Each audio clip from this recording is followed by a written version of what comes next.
It started with one sentence from my dad. "It's just a small reunion." That's what he said when I found out I wasn't invited to my brother's engagement party. At first, I believed him. I figured it was just a casual thing, something low-key, not worth flying in for. No big deal. But then I saw the photos. A massive venue, crystal chandeliers, a catered buffet. My brother and his fiancée under an arch of flowers, posing like celebrities. Every family member I knew, uncles, aunts, cousins, even distant ones we hadn't seen in years, dressed to the nines, raising champagne glasses like it was a royal wedding. Everyone was there. Everyone except me.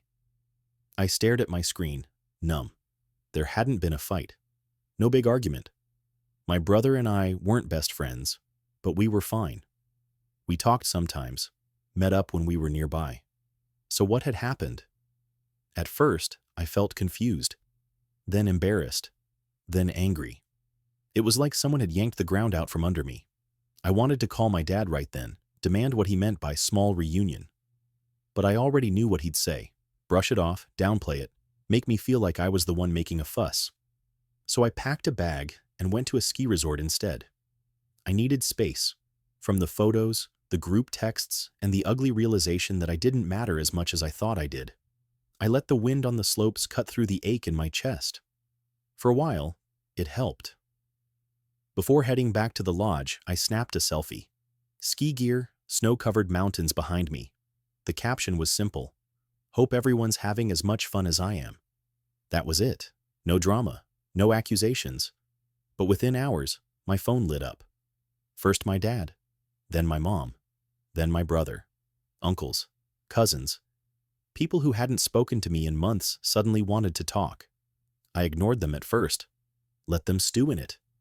Then my mom texted, "We need to talk, now." So I called her. She answered fast, voice tight. "Why would you post that?" I blinked. "What do you mean?" "I went on a trip. That's not allowed now?" "You're making it seem like we left you out," she snapped. "Now everyone's asking questions." I laughed, bitter. "Maybe because you did leave me out." There was silence, just her breathing. "We didn't think you'd want to come," she said eventually. My stomach turned. "Why would you think that?" She hesitated. "Your brother didn't want drama. He thought it'd be easier." "What drama?" I asked.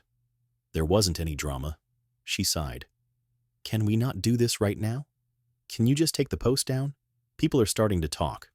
And suddenly, it all made sense. They weren't concerned about me. They were concerned about how it looked. The post hadn't hurt them because I was hurting. It hurt them because other people noticed. "No, Mom," I said. "I'm not taking it down." And I hung up. A few minutes later, my brother called. I picked up.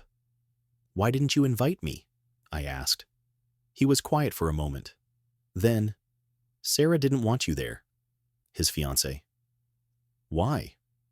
What did I do to her?" "She thinks you're intense, that you speak your mind too much. She didn't want tension. So because I have opinions, I got erased?" "We just wanted it to go smoothly," he added. "Congrats," I said. "It went smoothly. Without me." I hung up. I read every message my family sent. Some told me to stop making a scene. Others said I was being dramatic. But not one of them apologized. Not one asked how I felt. So I typed another post. "Since so many people suddenly remember I exist, let me clarify something. I wasn't away. I wasn't busy. I wasn't uninterested. I was not invited. And now, instead of apologizing, my family wants me to keep quiet so they don't look bad." I hit post. The response was immediate. Some relatives messaged me, shocked. They hadn't known. A few were angry on my behalf. Others stayed silent. And then came the backlash. My dad, my mom, a couple of cousins, all furious, calling me dramatic, telling me I was ruining a happy moment. My dad's message stuck out. "You're making a mistake. Take that down. Let's talk privately." Privately. That was always their move. Handle it quietly. Say just enough to smooth things over, never enough to make it right. But I wasn't going back to that. I left my phone on the nightstand and took a walk. When I came back, the post had exploded. Even some of the people who were at the party were commenting. One cousin wrote, "Wait, you weren't invited? What the hell?" Then my mom called again. This time I answered. Her voice trembled. "Why are you doing this? We're family." "Funny," I said. "Didn't feel like it." "It wasn't our choice," she insisted. "It was Sarah's." "Sarah isn't my family. You are, and you still let it happen."